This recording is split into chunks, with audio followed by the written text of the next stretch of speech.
एक बेसिकली तो एक जनरेशनल टैलेंट है वो। इस तरह का जो टैलेंट है वो बहुत कम आपको देखने को मिलता है किसी भी स्पोर्ट्स में।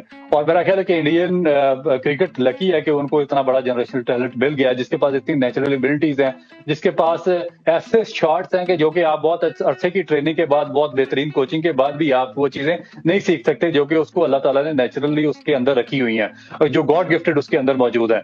और उसने अंडर 19 क्रिकेट में देख लें आप, उसके बाद ये आईपीएल, ये उसमें जो सबसे ज्यादा छक्कों का रिकॉर्ड उसने बना दिया है, बड़े बड़े वो स्कोर कर रहा है, और जो दुनिया के टॉप के बॉलर्स थे उसके खिलाफ उसने आउटस्टैंडिंगली परफॉर्म किया। आप देखें कि इतनी छोटी उम्र में you can do slogging, like एक लालच होता है, आपको एक हंगर होता है कि आपको जाना है उस मंजिल पर और आपको हिट करना है, आपको हार्ड हिटिंग दिखानी है, आपको स्टाइल मारना है।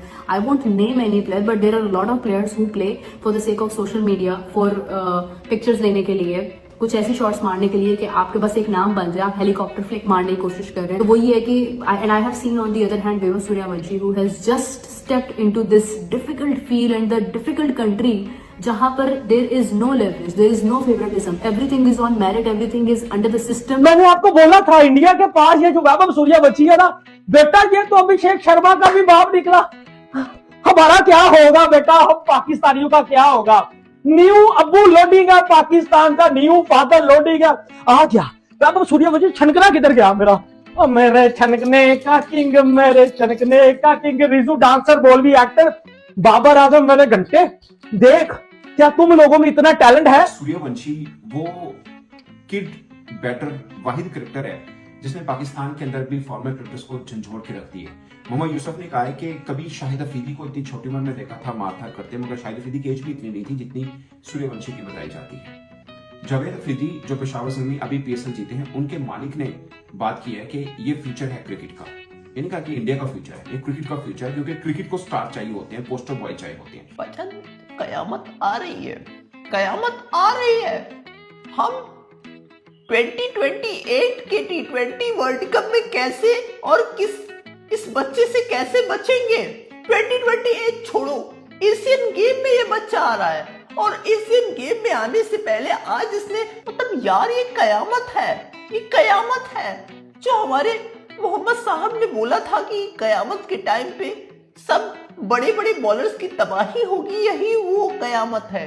ये वैभव सूर्यवंशी नहीं है, ये मिसाल है, ये मिसाल वो मिसाल है जो कि जहन्नुम से आया है। भाईजान ये इंडिया के पंडितों ने इसे बनाया है, जैसे इंडिया के पंडितों ने राफेल बनाया था जो कि हमारे घर पे घुस के हमारे आतंकी भाइयों को निपटाया था, वैसे इंडिया के पंडितों ने इस वैभव को भी बनाया।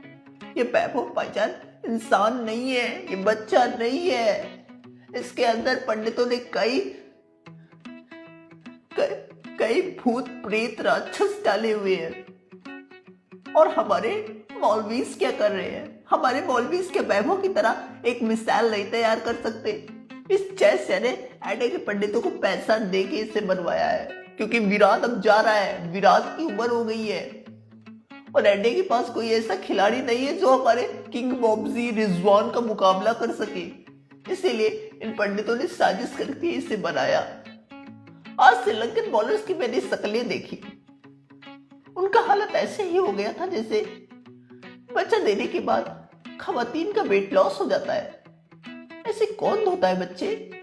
अगर कोई छोटा सा बच्चा होता 15 साल का तो वो रहम करके रोने लगता इन सभी की हालत देख के, लेकिन ये तो मुस्कुरा रहा था। हमारा किंग ने आज तक किसी का ऐसा हालत नहीं किया। हमें पाकिस्तानी होने में प्राउड होना चाहिए कि हमारे अंदर रहम दिल है, लेकिन इन एडियंस के अंदर, एडियंस की बात छोड़ो, इस बच्चे के अंदर रहम दिल नहीं है। क्या सिखा रहे हो एडियंस, क्या तुम इंसानियत को मिटा रहे हो एडियंस।